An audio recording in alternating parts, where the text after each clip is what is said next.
The Florida Podcast Network, the voice of Florida.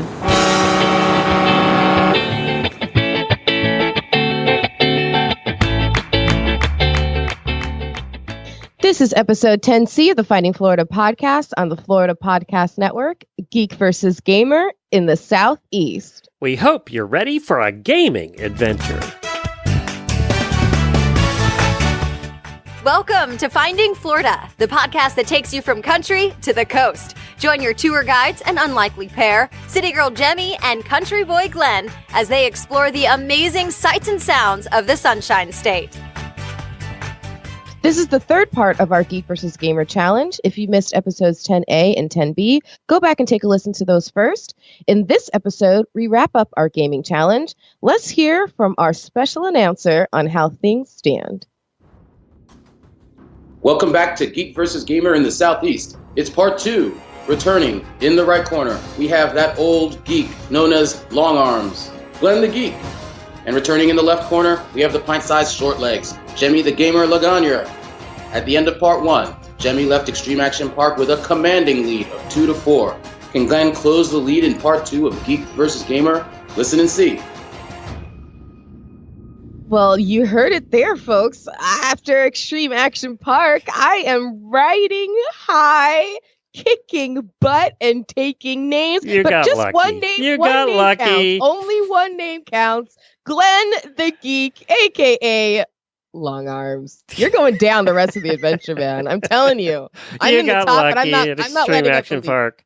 You were in your element.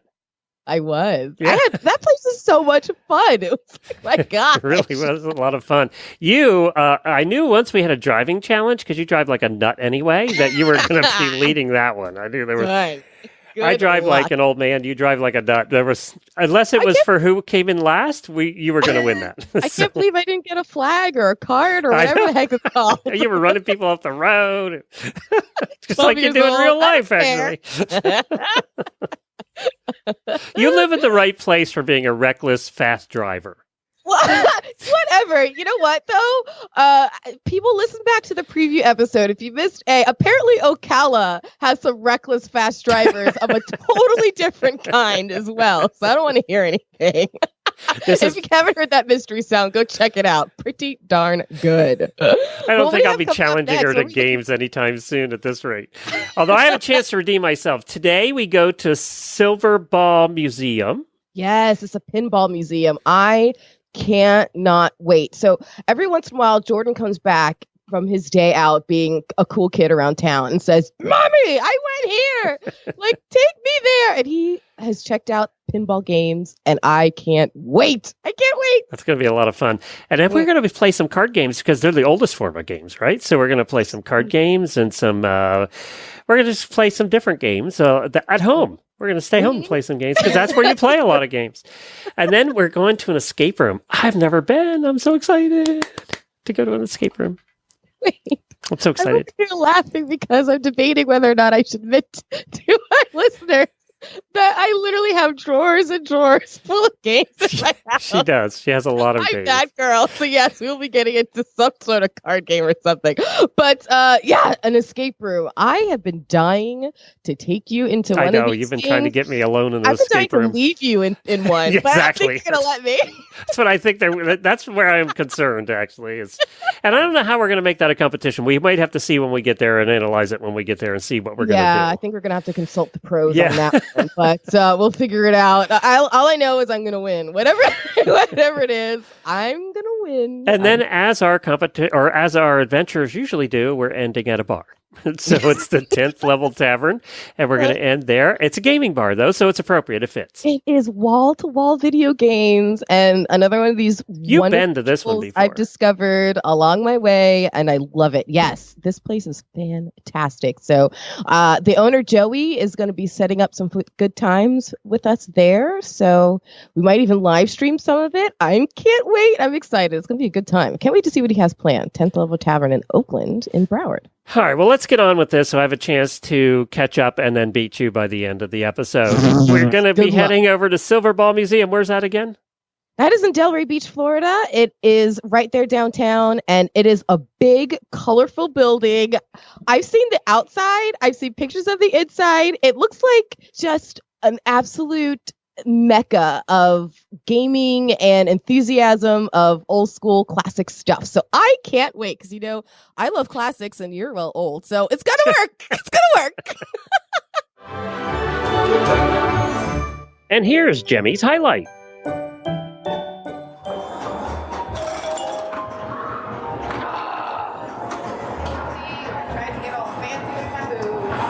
Here at Silverball Museum with Marcel's the technical manager here, and we're so excited. We're in Delray Beach, and that is JoJo having fun over there on one of the games. Having a good time. So how did the Silverball Museum start? Well, it started by Robert Ilvento, the owner of Silverball. He owns.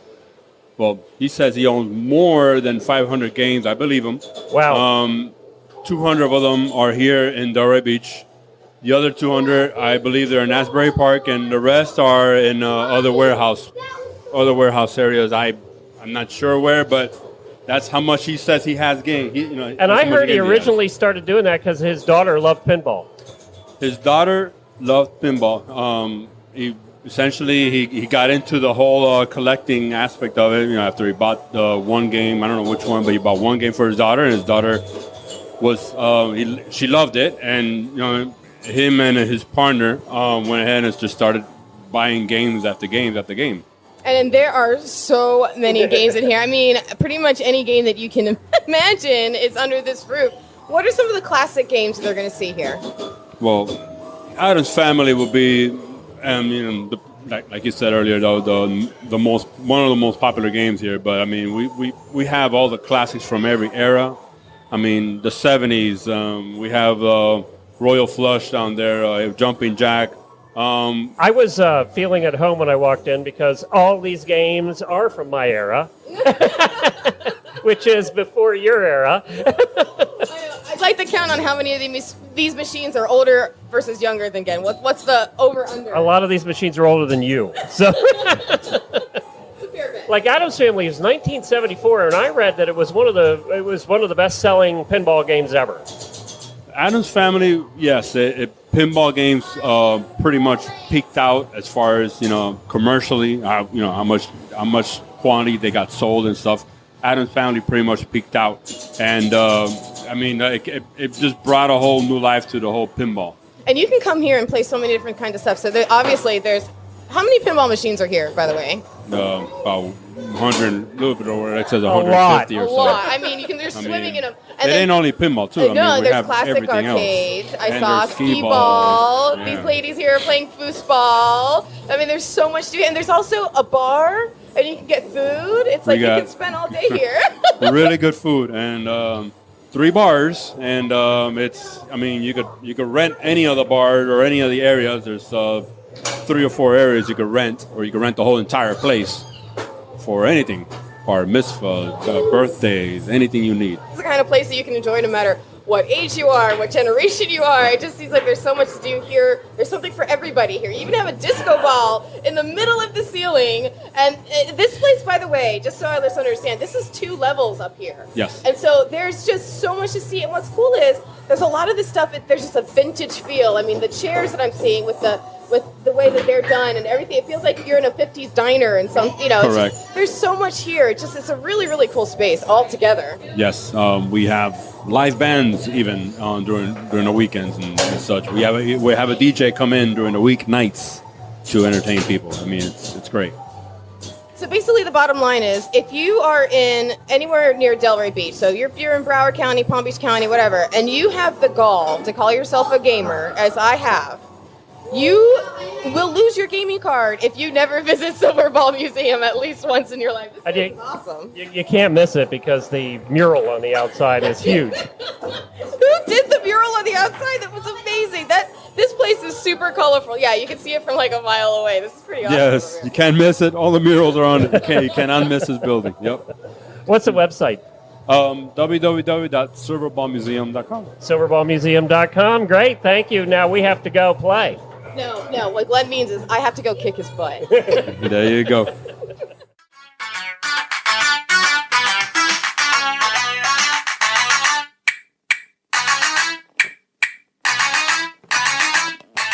So we are getting ready to play the all-time biggest pinball game ever, the classic Addams Family. But I want to say one thing that I don't know if we got to in the interview.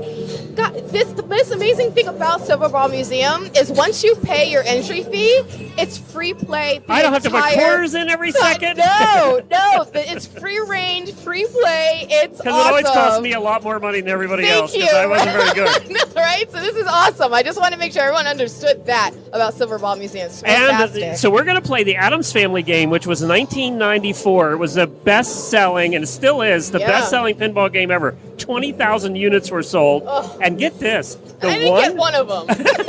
The one we're playing on is number 3 in the lineup. What? Yes, so it was the third I one feel like made. I'm not worthy all of a sudden. While I just got super nervous. while she was running around with JoJo, I was over here practicing, so I'm going to kick your butt.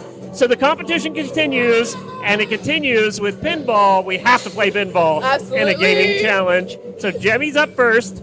Yeah, I haven't played this game since like 1995 in the arcade at the bowling alley. So, and I've been it's practicing. I'm ready. All right, I'm going to do the play. There's 3 balls in this game, like most pinball. So Jemmy's up with ball number 1. Once she figures out how to press the on button. And she's in play with ball number 1. And I have no idea where it is. The ball's coming down. There it is. Oh, it's hitting, and it's out. No, I'm just kidding. All right, she still got ball. Oh! Ball number 1 with 216,000. I have a bone to pick pinball machine manufacturers. There are too many holes and too many areas you can't do anything about. All right, ball number 2. Okay, those are flippers, and you have to use them to keep the ball in play. You know what? They're only so big. And there she goes. It's heading down to flippers. Oh, she actually hit one ball with a flipper. I'm so impressed. Look at you go. You can hear that it's very loud in here in the pinball world. This brings back memories from when I was at the mall playing. Oh, and she does keep the ball in play. She's still on ball number 2, racking up the points very slowly, but she's oh, there she goes. It's not about how fast you rack up the points. It's about racking them up. Oh, you're hanging in there. This is this particular game invented a lot of things with the bumpers and stuff. Oh, and ball number 2 is out. Ball number 2. There were a lot of new things in this particular game when it was made. 3, 2, 1, ball and number 3. Ball number 3. Boom! She has 316,000 in that round and climbing. Oh, ball number 3 is out. One more ball. Really? You got a bonus ball. Free play. I got to do some major damage on this one, guys. I I have to rack up a huge number of points. Oh, it's going nuts up there. That's my favorite part, just watching it. Her ball is just playing around up there by itself. Like this would without any help. Be the perfect Oh! I don't know if this would And there goes the last pinball be a perfect game for cats, or would it drive them nuts? Watching this and that's it for Jemmy. No more balls. And her final score is 1,391,000. That's what I have to beat. And 10. And 10. Oh, I'll give you the 10. It's going to be close. We'll give you the 10. The 10. All right, you ready? My turn. Your turn. All right, guys, here we are ready to have Glenn wrap up this competition. He is about to play pinball for the first time, aside from that quick practice round. First time in how many years, Glenn? Oh, it's probably been 15 years, but I was playing pinball when you were in diapers. So. Okay, that's not weird at all. So, let's see how he does. Ball number 1 is out there. It is pinging around back and forth, guys. And straight down the middle. Straight down the middle. Another soulless Silverball lost. And it's ball number 2. And he just barely catches it, guys. He's got it in the crook of the flipper. That is some master skills right there. I've never seen that move. I'm a little jealous now. I'm sweating down the back of my neck a little bit, guys. I already saw a little bit of a move. He's got some flipper skills. You got some flipper skills. We'll see. All right, this is ball number 3. Ooh, it's pinging around. It's pinging around. I think that counts as a tilt. I don't know, but it's pinging around. Woo! Oh, there we are. We're in the bonus hole. That's good. Here we go. What's going to happen? Ooh, ooh, ooh. Come on. Use those flipper skills, Glenn. Why am I cheering you on? We're against each other. What am I doing? Catch it! And it's out on the board again. And straight down the middle, another soulless Silverball lost. All right. All right. That's it. I didn't get the bonus. He didn't get a single bonus. Oh my gosh. I think we have just made history, guys. In this round, I can officially say I've clinched it. I don't even need to see the score. I got the bonus, though. That I really have got me clinched. there. No way, Jose. Well, you have it there, guys. And it was so bad, Glenn's performance on the pinball machine. I couldn't even find my score. His score didn't register, guys. I think the game doesn't like me. I think that's what it is. Says, I don't want to embarrass you by actually displaying. So it opted out. So this round goes to... You. I'm very sad about that, too, by the way.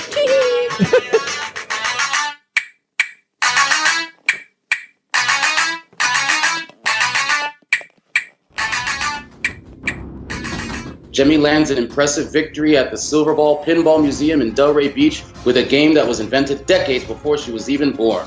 The scorecard now sits with Glenn still at 2 and Jemmy at 5. Well, you can't have a gaming competition without revisiting 2 classic ways to pass the time. Jemmy bested Glenn in a game of restaurant menu tic-tac-toe after their trip to Silverball, giving her another point.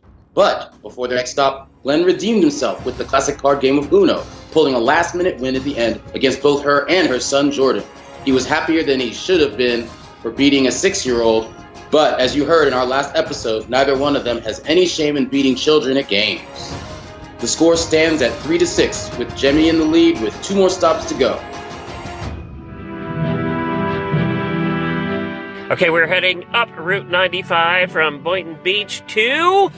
West Palm Beach, where we are going to be experiencing our very first ever escape room. I've done it before. Glenn's never done it. I've never done it. Super excited, but it's something that's been on our bucket list for this show, and we're really excited to be doing it. They're so popular now, they're even putting them on Royal Caribbean cruise ships. Oh, wow, that's amazing. Yep. So, yeah, they're popping up everywhere, and we decided that escape rooms had to be on our list for Geek versus Gamer, but in this chance, we're actually going to be going to the room, and Glenn and I are going to be teaming up, and we're going to beat the clock. So we're going to see if we can make it all the way through our escape room, get all the clues one by one, and give you guys the experience of being there with us as we go through and try to escape the escape room. I wonder what our theme is going to be. We don't know yet. I have no idea yet. Very exciting. We're going to find out. And what's it called again? It's called West Palm Beach Escape Rooms. And the way the scoring is going to work on this one is if we get the whole way through, I get 3 points for being a rookie and Jemmy gets 1. Wait a minute. We did not discuss this. I object.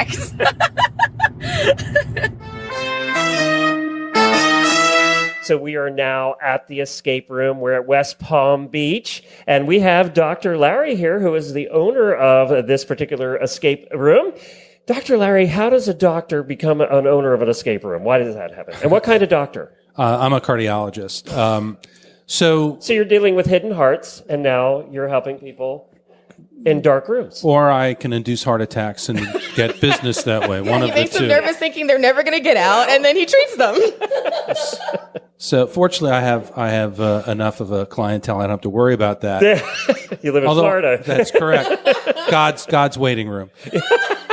I have actually delivered medical care after an escape room, not cardiac stuff, but someone did have an eye injury and bled into his eye, and I had to take care of it. That was a wild escape room. That was. So he's accident prone, so we'll be very aware.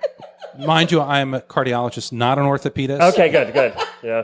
So about 4 years ago, the escape room craze first made its way up to South Florida, and my son and I, and some good friends of ours, I heard about it, and we drove all the way down to Miami to go to this room called the Panic Room. We busted the record. We did 27 minutes, never done an escape room before, and we were thoroughly hooked. we were going to go to a haunted house down in Miami. It was so crowded. We said, is there another escape room around here? So we turned around, found another one in Pompano, and did it right there and then. And since then, my son and I have done over 150 escape rooms around the world. We just came back from Scandinavia. We did 14 there. Wow. In Norway. So I think it's safe to say you're addicted. Yes, that is certainly. And it's safe to say statement. this is a worldwide phenomenon. Correct. Actually, it started in Japan, worked its way to Europe, and then finally the United States. But it is growing. In the United States, since I would say 2016, it's grown by about 800%. Whoa. I'm so curious. The very first time I ever did an escape room, actually may have been the same one in Pompano that you just mentioned, but I don't know. But first time I ever did an escape room, I'm thinking, how do they come up with the different concepts? Who comes up with the games? How does that all work? Well, you can do many different things. You can buy games from people who sell them. There are companies that do that, or you can create them. Here, we've recreated most of the games here. In fact, so you make your own props and do the whole thing? No, we buy the props, or I have someone come and create them. But you're looking at the sick individual who actually creates a lot of the games. So if we can't get out, it's your fault. That's correct. I take full responsibility. He was asking about the clues, and I was trying to explain it to him on the car over here. I said, there could be patterns. You just got to look for patterns. It could be numbers. It could be, colors of things. Some books upright, some books laying down. You just got to look at patterns. So how creative do you actually get with this? We try to strive so that everybody has a great time. That's the main thing. And it's not to demonstrate how cleverer we are than the people who come there. We want people to have a good time. Because if they can't find any clues, it's probably not a good time. Correct. Right. We want them coming That'll be back. Me. That'll be. So it's the kind of thing where if you get stumped and you ask for help, you'll slap your head and say, oh, why didn't I think of that? And that's the kind of experience that. So you can ask for help when you're in an escape room. You can, absolutely. Yeah. It's really like a real a video game that you're stepping foot into. It's almost like a 3D video game. My son and I watch YouTube all the time about video games, and and we love playing video games, and it's all about finding the clues and moving on and all that stuff. And that's what I love so much about escape rooms. It really does feel like you're in the middle of a video game. Is that the experience that people tend to look for when they come here? There are many different kinds of experience. We try to, you go to a movie, you're sitting there quiet, passive, watching the things unfold on the screen. You go to a sports event, same thing. So we're looking to create events where people work together and teamwork, have fun, work and like a live video game or being part of your own action adventure movie. That's what I'm striving for here. That's what we strive for. All right. You've done 150 around the world. Take yours out of it. What was the hardest or the coolest one that you would pick out? There's so many. We did one in Copenhagen. That was a lot of fun. It was an Indiana Jones type of adventure. I would love that. I can see it now. Finding Copenhagen, our next show. Yeah. That was a lot of fun. So what is this room we're going to be stepping into? Tell us a little about this room. So this room is called a bomb room, and you will find yourself the victims of an insane bomber. Great. I love the themes of these things. You will then, after getting out of the first room, find yourself with the bomb, and you have an hour to try to defuse it before you're in pieces. You have an explosive ending. I know, just talking to you now, just a little bit. So, Dr. Larry, you keep score. How many of those 150 did you get out of? I would say I'm about 90%. I figured. And the thing is, it's really not so much. I mean, it's always fun getting out. But as long as you have a good time and enjoy it and go, it was really clever. But just being there with your friends and family is just a lot of fun. So even a bad room, I enjoy. And your doctor friends at the hospital, did they make fun of you about this whole thing? Almost every day. You have a nickname. Escape Room Larry. Right. Don't give them any ideas. Well, I love that you're as passionate as you are about what you're doing, which means that these rooms must be out of control. So I'm very excited. I'm excited too. What's the website, Dr. Larry? WestPalmBeachEscapeRooms.com. Let's go do this thing.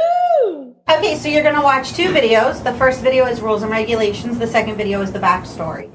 After that, you're going to grab the flashlights behind you, and you're going to turn them on, and you're going to begin. Now, once you get into the cabinet, there's going to be stuff for you to do in there as well, which ultimately is going to give you a 4-digit code to get into the next room where you guys will see and you guys can hear the bomb beeping. You're going to want to go touch it, play with it, all that good stuff, but don't. Everybody does. Touch the bomb. Exactly. Duly noted. Yeah. Duly noted. Oh, great. Now, when everything's open and you have every direction to the bomb, that's when you guys are going to go hands-on to the bomb. Now, I will tell you that if you don't listen to each other, communicate, the bomb will go off. All right, we're screwed. Awesome. But there also is a walkie-talkie if you guys need a clue. All you're going to do is push the side right here, talk, and let go. And one of the game masters will go ahead and give you that clue.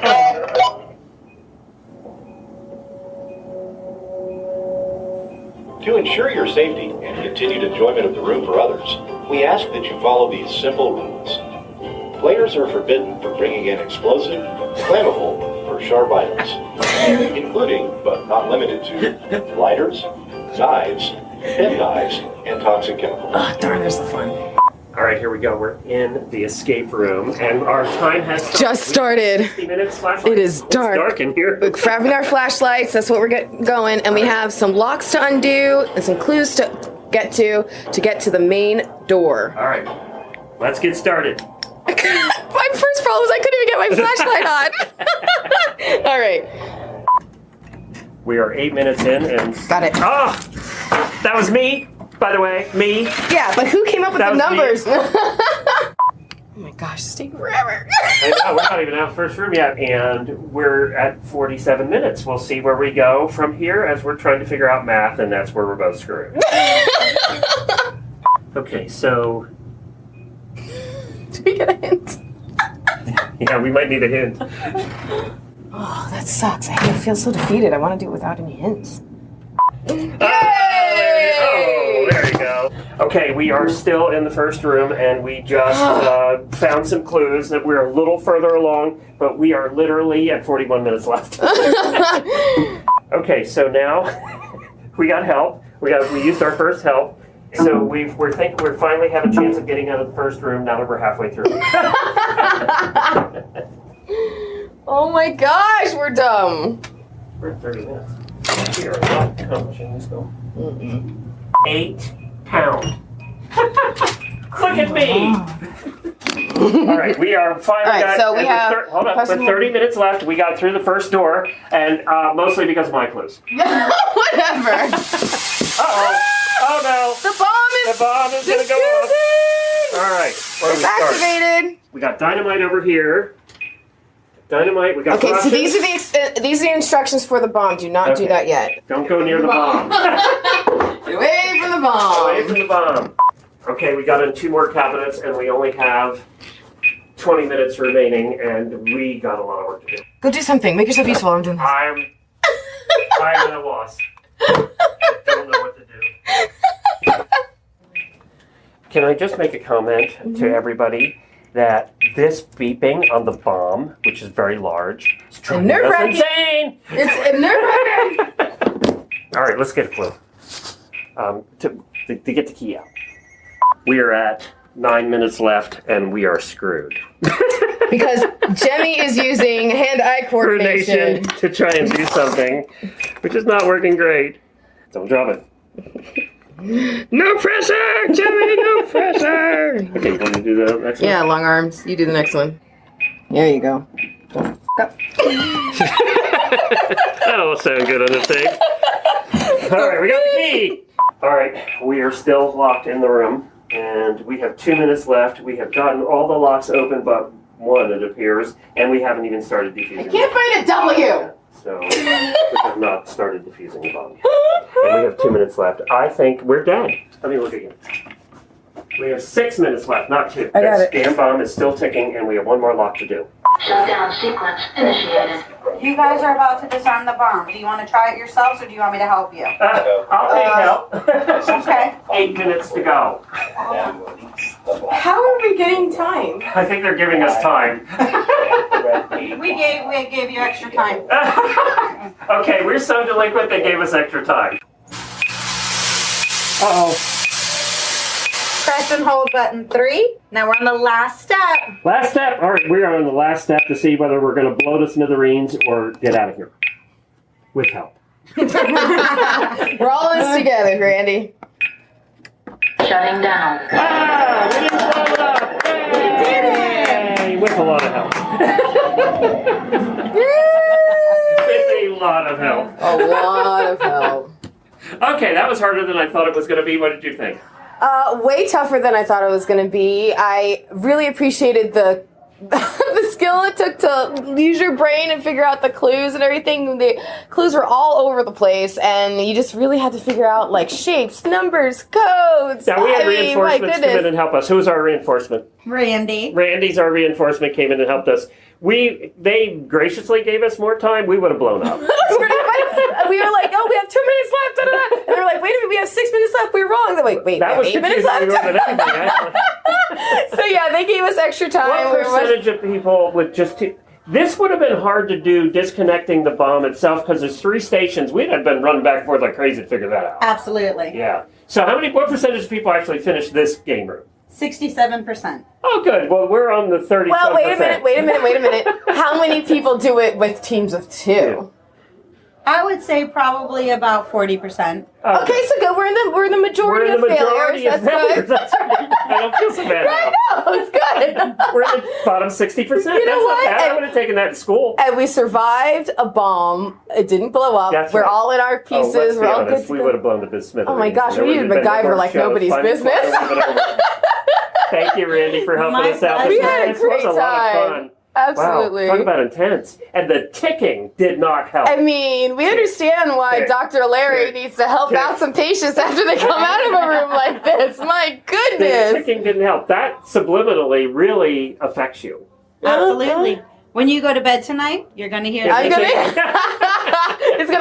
will never see the opener of 24 the same way ever again. It was a tough one, but it was so much fun. Thank you so much, It was a great time. Randy. What's the website again, Randy? www.westpalmbeachescaperooms.com. If you haven't tried one, you got to try it. Absolutely. And do have any divorces happened after coming out of an escape room? I have not heard that, but I did actually see one first date come back, just the gentleman, and there was not a second. Oh no! After going against the clock at West Palm Beach escape rooms, Jemmy and Glenn want me to award a point to each of them. But, as the judge, I am overruling them. They were given an embarrassing number of clues and massive amounts of extra time. They even had help defusing the bomb. Simply pathetic. If they didn't have all that help, this is what would have happened. For cheating their way to victory over the bomber, I'm deducting a point from each. Currently, the score stands with Glenn back at 2 and Jemmy back at 5. On to the last challenge of the day at 10th Level Tavern in Broward.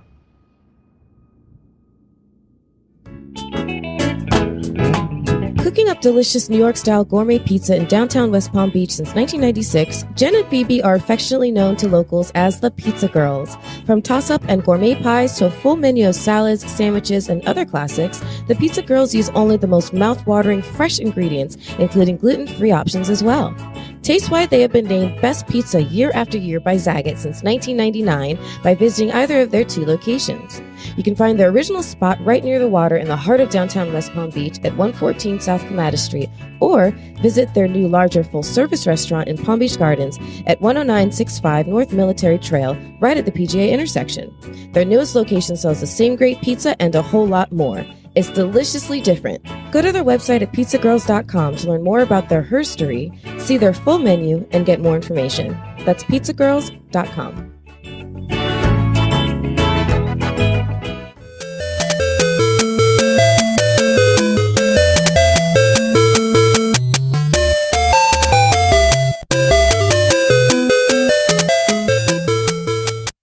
Oh my gosh, we have just arrived at this place that has been on my very short list, the very short portion of a very long list of places we want to hit in Florida. It is 10th Level Tavern, and Glenn and I are sitting with Joey, who is the owner of 10th Level Tavern. Hey. We're in the company of greatness here, guys. Well, so I don't know. Greatness is extreme. It's extreme. The company of mediocrity. The company of mediocrity here. That's why you get paid the mediocre bucks. That's right. All right. Oh, for sure. Oh, so tell us about 10th Level Tavern. I hear you had a pretty special opening date. Sure. So we are I guess the best way to describe us is a craft beer arcade. Just a place to sit down, hang out, have a beer, and play some video games. We opened up October 31st, 2015, Halloween night. Very exciting night. And we do a big anniversary every year for that, just to celebrate, which is fantastic. Arcade bars are becoming popular. Yeah. Why? Because it's fun, man. Because our generation grew up and said we don't want to keep growing up. We want to open up a bar now that we're 21 and play video games. Problem solved. If I'm going to be like super honest about it, and the thing that we want really, you to be super honest. No, lies. Tell me sweet little lies. It's they're very popular because video games are cool. I think what it is that it gives you something to do. So for a lot of people, going out to a bar becomes monotonous because you're just sitting. You're sitting at and you're someone hoping else's there's somebody table, to talk to. Exactly, looking for good conversation, but sometimes not finding it. So here, even if there's nobody else around, even if you're by yourself, you just want to have a beer, you want to just kind of zone out and chill. You can do that and play games. You want to meet new people. You can be like, hey, let me play that with you. I need someone else to play whatever with me. It's a good way to socialize and gives you something to focus on as a group. Kind of describe what it looks like, Jemmy. So you walk into 10th level and there are games to the left of you, games to the right of you. And what's really awesome, as soon as you walk in, there is a bar and you can literally belly up to the bar and play a video game while you're drinking your craft beer. I mean, is this heaven or what? Because I'm kind of feeling it. But it's not games like we've seen for the rest of this adventure. It is a bunch of TV screens and you're playing on what game? All kinds. So we try to have every console from Atari through arcades, Nintendo, Super Nintendo, Sega, all that stuff. Modern systems, PlayStation 4, Xbox One, Wii U. I try to keep a little bit of everything for everybody. My goal when opening this, I'd been to some other arcade bars in the past, and I always sort of noticed they had a bunch of arcade cabinets, and people would play those, and then they had the bar, and everything was sort of separate. Separate, yeah. I wanted every seat in the house to have a controller in front of it. I wanted you to not be able to sit in a place and not play a game. Beautiful concept, if I'm going to chime in with my 2 cents. And I think it's really... So when you think about bars, we were talking about this a little bit, you go in, there's nothing really to glue you into socialization, other than like billiards and pool tables and darts and all that occasional stuff. Sports game or something. Right. I think the difference here, and I think why this is becoming so popular is because, especially for this generation, like, we're looking at these video games and it just brings us back to our childhood. I mean, darts and all that, they're fun, but they're ubiquitous. There's nothing that really draws you in like, oh, I used to play that when I was a kid, and oh my God, I remember that game, and oh my God, this was cool. So now you look at someone, you're like, wait, you like Cuphead? Wait, I like Cuphead. Oh, who you doesn't like? a good Cuphead? What a great game. I'm sure you see moments like that all the time. So my favorite part of that is the people that have come in and, oh my God, I haven't played Mario Brothers 3 in 45 years and it's been crazy and I haven't seen this game forever. And then they play through it like they were playing it yesterday. They remember all the secrets. They remember all the warps. They remember where all the items are. It's ridiculous how, people that sometimes can't remember their own names come in here and they can remember games from 20 years ago. Oh my gosh, so true. I was, this is a gaming competition. Glenn and I are going head to head on our adventure here. And so to practice a little bit, I broke out my PS2 and my favorite game, one of my favorite games of all time, Evil Dead. And it's so funny you say that because I was playing it. And I was like, I don't know if I can remember these special moves. And all of a sudden I was doing them. Like, it was like riding a bike. Yeah. You're right. There's something about that muscle memory of video games that just sticks with us for a lifetime. I would, if I was going to do that whole muscle memory, starting when I was young, it'd be Pac-Man. So there you go. No, what's older than Pac-Man? Galaga? Yeah. Come on, let's go older. I think Pong was the... Pong. I did play Pong. Yeah, that was a Pong. You're right. Great game. On my Texas Instruments 80. Geez. Not even a Commodore 64, a TI-80. A TI-80. He's about 80 years been old. doing work with that. I think. There was no work. Sounds like you were being You had to write your own distracted. programs to do work. So when you first thought of opening 10th level, what was that one game that you're like, I gotta have this in there? Oh, it's Street Fighter. My sole motivation really is that I love to get drunk and play Street Fighter.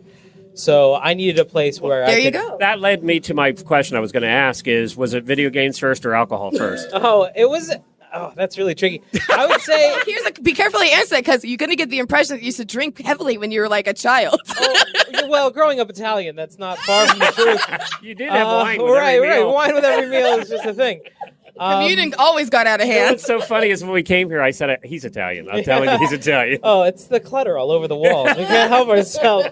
No, I think video games came first. If we're being totally, like I said, honest, I would have this place be a video game place without the beer. I think if it was just a place to come out. But you don't. But the beer helps. And the good part about the beer really is that when coming up with the idea, I came up, okay, I want a video game place. I want people to come play video games. How do I fund that? Well, do you charge for the games? I don't. The games are free. So you make your money on the beer. Right. And so, because my original thought was like everybody else, quarters for the games. How many quarters you got to make? How many play? It's so. I mean, that was fine. It pisses people off, to be honest. Exactly, and you have to carry these things around and leave. Right. Exactly. So I said, well, I'm going to just say make all the games free, and then we'll charge for beer, and we'll have really fancy, nice beers, and it'll be great. I think we were in Tallahassee. Yeah, we were in Tallahassee, and we randomly came upon this a video arcade place. I think they did mostly pinball but other arcade games and stuff, and their business model was that they charge just to get in the door, and then it's free play. So it kind of takes over that whole carrying around coins. They were and stuff. also a bar? No, but they were not a bar. So shout out to you for bringing. I swear I'm not an alcoholic. I know people are gonna think that that's all I care about because I mentioned it a lot. But I do like the concept of a place where you can go, drink, be an adult, but also be a kid. And that's a big thing too. Is we are a 21 and over place, right? So a lot of times arcade bars are open to everybody, right? It's a restaurant, and if you're going out and you want to go to a bar, you want to sit and have a beer, you don't want to do it next to a 14-year-old a lot of the time. Yeah. So being a 21 and over, it gives you the opportunity to really go out and be an adult and still have that fun and not have to worry about am I not socially acceptable at this moment? But just like the speakeasies of the 20s, there's a back room. And in the back room, I witnessed the stage with a microphone that looked like it might have some comedy on it occasionally. Well, so being an actor and a comedian, I noticed that immediately. At least that's on his wish list. Let's make it happen. We just opened up an expansion 3 months ago, which is this new site here. And it is sort of the beginnings of what we're going to call 10th Level TV. So it's a full video production studio that we also run all of our events out of. And we film and broadcast and stream all of that stuff live. So right now we are doing stand-up comedy.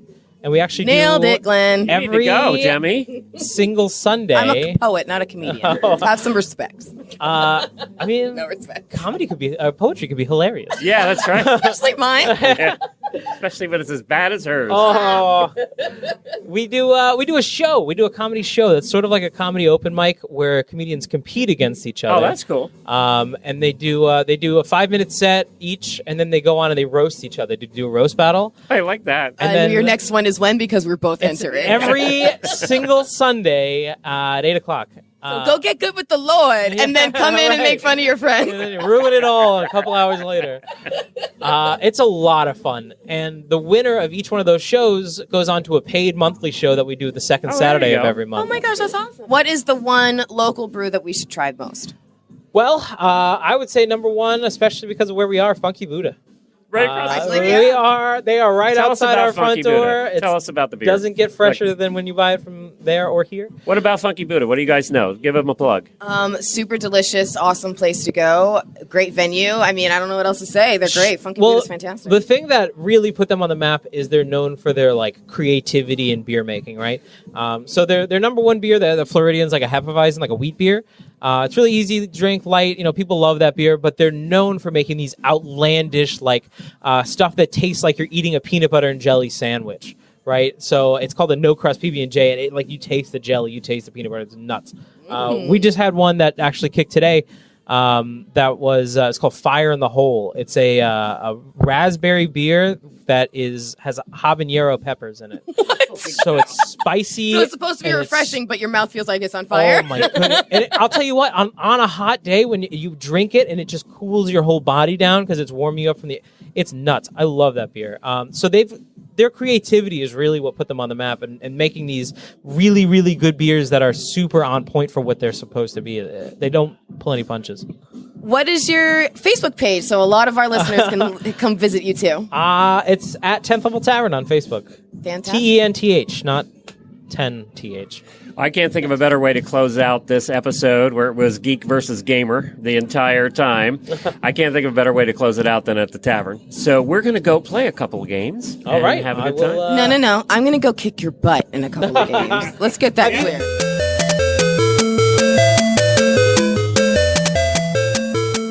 So we are sitting here in the back. We got a bonus tonight. The back belly of 10th Level Tavern, and we are all set up. I feel like we are YouTube stars in the making. We are. Look at us. We are super fancy with this setup with beautiful lights. We have, our shirts are on screen. We have a green screen behind us. Joey has hooked us up. We're about to play a head-to-head competition of Tetris, one of the ultimate games of Nintendo. Which I played about 40 years ago and had to learn how to play all over again.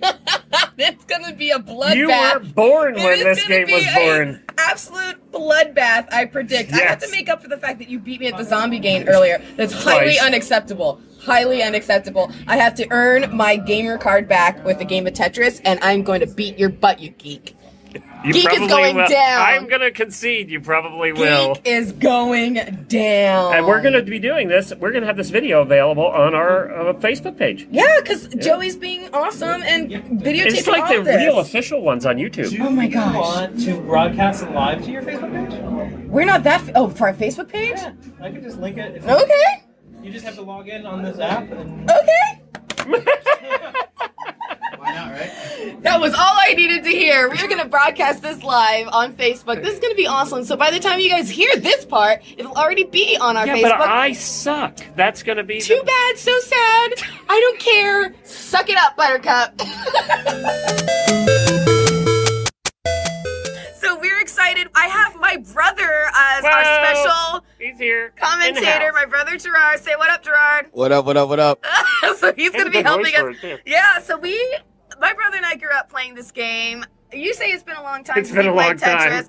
No excuses. I don't want to hear it, Glenn, because we are going to go head-to-head with Geek versus Gamer. Are you ready? I'm ready. Glenn All the right. Geek versus Jemmy the Gamer. Woohoo! Go ahead and press that square button. Tetris. Here we go. There we go. All right. Here we are. 3, 2, 1. Go! Alrighty. Okay. I have my first piece here. Dropping it down. Dropping this one. Okay, I'm just gonna say that for someone that's played Tetris my whole life, it's pretty amazing to see people actually compete because it's usually you against the computer. But right now, I'm watching this, and clearly Jemmy's the computer, and Glenn is not the AI. He's doing his best. He's doing his best. Well, Which is not very I'm good at slightly this point. biased because I share DNA with one of the contestants. I bet you they can guess which one. I keep pressing up. Don't press up. Oh, yeah, don't press up. That's changed since 30 years ago when I played. Oh, there are the excuses once again. Okay, Glenn, you got to fill every single space. I did it again. Stop Okay, pressing that up. was the opposite. I know your board looks like Swiss cheese right now, Glenn. What is going on over there? Jemmy, this is Legagneur name. Do not focus on him. Focus on winning. Okay? It's I know. it's about our name means the winner in French. It is so you have about to honor. win. I get it. I totally get it. I'm going to have to put a hole here, but I'll figure it out later. All right, let's see. Yeah, I haven't figured out any of my holes. There's lots of holes. Mine does look like Swiss cheese. Jerry, shut up. Don't even say This is your job. I was not going to say anything for the record. My brother is the king of dirty jokes, and I saw one coming. I am. Yeah, I know. Just right there. Right there. There's another one. I finally cleared one row. Another one. Oh, Lord have mercy. I Jemmy, cleared one row. don't focus on the jokes that I'm not making. They're ringing in my ears, even if you don't make them. Glenn, hit that one. There you go. I must say, this Tetris has become Thank a you lot for the more... help. I appreciate it. I did it again. Tetris has Don't become hit a the up lot button. more colorful since the days of the Game Boy. Yes. Yes. And there's this whole up button thing that drives me crazy. No. Stop helping Glenn. Thank you for all the help. I'm trying to make it competitive. I appreciate that. She's crushing you, bro. Yeah, buddy. I just leveled up. What you got over there, I Glenn? got nothing. You got levels piling up. That's what you got. Hey, Jemmy, have you ever cleared it out so there are actually no blocks at all? No, I have never done that. I've never done that. a I've million never trillion rescued the times. princess. Can You're you not believe really it? good. I call myself a gamer. It's You really haven't? pathetic. No. That's weak. I'm going to be out here soon. I Okay, messed Glenn, that one you're up. in trouble. I am I'm gonna in help big Glenn. trouble over Now here. move over to your right. No, flip it. Move over to your. There you go. Flip it. Ah, Glenn, too you're- late. I'm not allowed to curse, right? Yeah, No! I'm done. I won. Good job. Good job. I won. In your face. I won. In your face. Come back here, Gerard. Come here. So this is my brother. Commentator to the stars.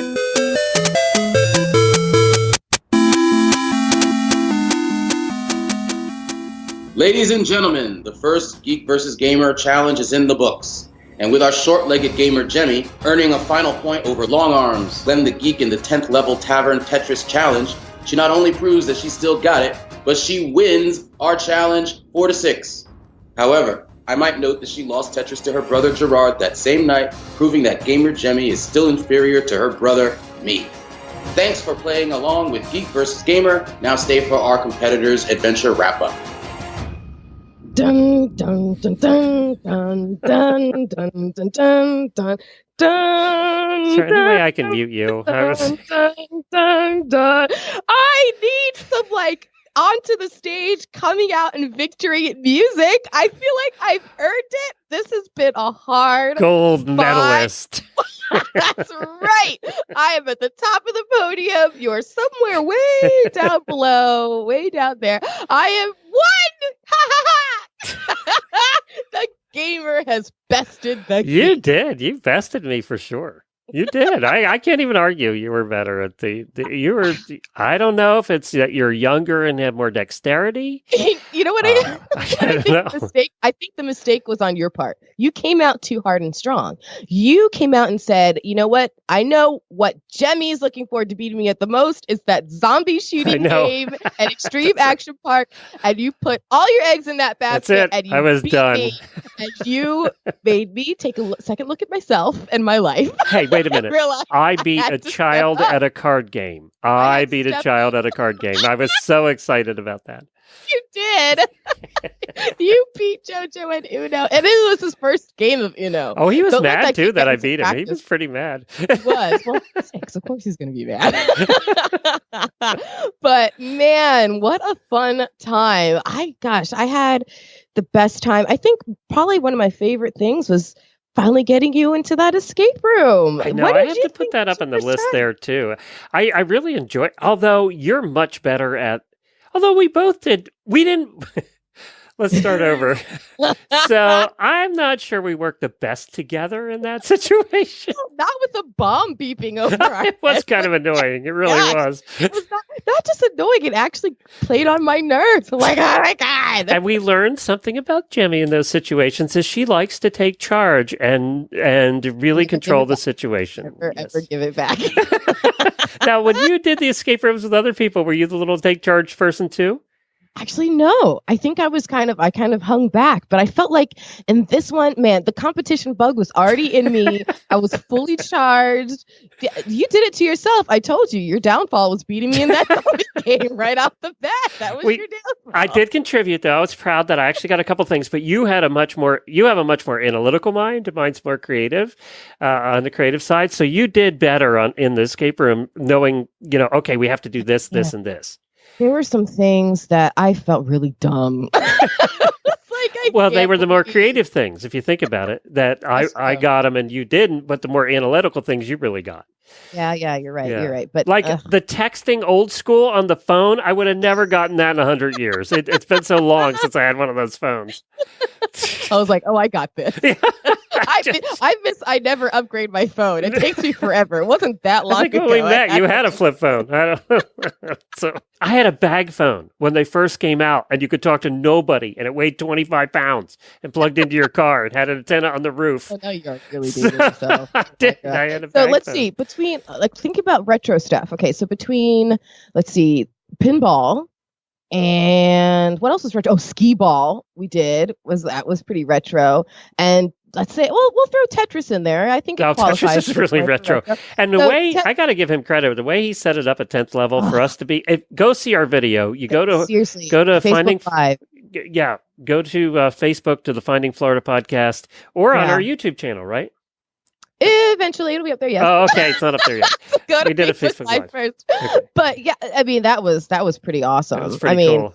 Let me tell you, I became a superhero to my son's eyes because he watches people play video games on YouTube all the time. So he was like, "Oh my gosh, Mommy's doing it!" That's so. I got to describe the whole green screen experience to him. His mouth was on the floor. It was so fun. But yeah, between those 3 retro games, skee-ball, pinball, and Tetris, which did you have the most fun? Which one made you like the most nostalgic? I would say skee-ball, probably. Yeah. Because you remember back when the ramps were like 35. That's right, when they were first invented. That's correct. Yes, you remember all the way back then. It's much easier now. I'll tell you what brought back a lot of memories for me is when we lived in Pennsylvania, we had a place where they did laser tag and go-karts and stuff. Kind of just a very small... all under one roof kind of thing. Yes, a very Was small there roller version. skating rink in there too? What's that? No. No. I think like there was a lot of places where there was roller skating rink and roller skating rink and this roller skating rink. Extreme was just extreme. I mean, there's no place like that. But it was a smaller version of that, and we used to go play all the time with our working students and stuff. So that was 30 years ago. We used to go play that. So that brought back a lot of memories. I haven't been in one of those in forever. So that was cool. As much as I loved reliving my childhood Game Boy days playing Tetris, I think the one that probably made me the most nostalgic was the pinball, because there's just something about the sound it makes, the feeling it makes. You're pushing up against those buttons and you kind of get those flippers to go, and then the darn thing goes straight down the middle no matter what you do. And that frustration when you're a kid, and also I think because Jordan was with us for that stop, and so it was fun seeing him try to play pinball, and it's just such a... what's really fun about that stop is not having to put quarters in every 2 seconds. Yes, those places are doing it right. It's like pay by the hour. God, do you remember we used to search our pockets? We used to go through our parents before we'd go to the mall, because the mall was the only place that had those. Yeah. So it was originally with quarters or dimes and stuff, and then it was like tokens. They brought in token machines, and that was just a way to charge you more money. Then it was really like 35 cents. Well, look at it now. They have like at Extreme is everything's you swipe your card, so you get you put money on your card. It's just like the casino, quote unquote tokens. And you swipe it at every machine. It's like everything's changing, man. Everything's changing. But wow, what a time we had! Yeah, it was. And I had the best time. Why? Because I beat you. That's right. I beat you. And we don't need to at all mention the fact that my brother beat me at the very end. Who cares? But thank you to Gerard. Yes, in case anybody hasn't figured that out. He was our scorecard ref, and he was fantastic. He was our voiceover guy. So, it was so fun recording with him and everything. That's Jemmy's brother. A lot of fun. It was a lot of fun. He's a lawyer and agreed to lower himself to do that for us. Oh, trust me. He does not stand high on his pedestal. He will come down off that thing and act a fool at the quickest request from his sister. Well, enough talking about how you won. Thanks for coming along with us again. No, I beat you. As we are finding Florida. Next month, we're traveling coast to coast in an episode we are calling Small Towns Coast to Coast. You want to explain it? Yeah, so we are starting in the Melbourne area, and we're ending, that's on the east coast of Florida, for anyone not familiar, and then we're going to be traveling through Central Florida, taking as many back roads as we can, trying to stay off the major highways. We're going to be going through the Kissimmee area, and probably ending up somewhere on the other side around Gibsonton. Which is outside of Tampa. Yeah, and that's on the West Coast. So we're going to be traveling that way, determined to go from one coast to the other in Florida, not coast to coast in the United States. We're still finding Florida people. Remember, Florida has 2 different coasts too. So we're just seeing both of them. This is different for us too, because we're not planning a lot. This is kind of a freestyle adventure that we're doing. Which gives me hives. I know, it's driving her nuts. So high. She likes to have everything planned, all in detail, and I'm like let's just drive and see what we find. With our times, our length of our travel, like everything. So to know that only 2 things are scheduled, it gives me hives. It really is bothering her. Because normally every minute of every day is planned. And Yes. we have no plans except we're going from one coast to another in a certain amount of time. You're making it worse. I think we're planning some sort of listener meetup in Kissimmee. I think we're going to be doing that, so that's going to be exciting. Hopefully someone comes out and shows us some love and hangs out with us. But yeah, we're going to have a great time. Small towns, we figured if we want to bundle a bunch of smaller attractions together in one big adventure. And who knows if they're even going to be attractions? They could just be people we find. It could be anything. People can be the biggest attraction. Yeah, that's true, especially in Florida, as we've learned. On. Have you not been listening? We're going to try and find a Florida man. We're going to find a Florida man on this trip. Yes, so hopefully somewhere in like the swampy middle. And hopefully he has clothes on. Hey, to each his own, man. To each his own. But anyway, oh my gosh. So yes, keep along with all of that. You can follow us along on social media. So to find our social media or YouTube, just head to findingfloridapodcast.com for all the links, or search for Find FL Podcast. Check out our photos and our videos. Like, share, and leave comments. Follow along. Meet us out. It's always a great adventure. And here's to your next adventure.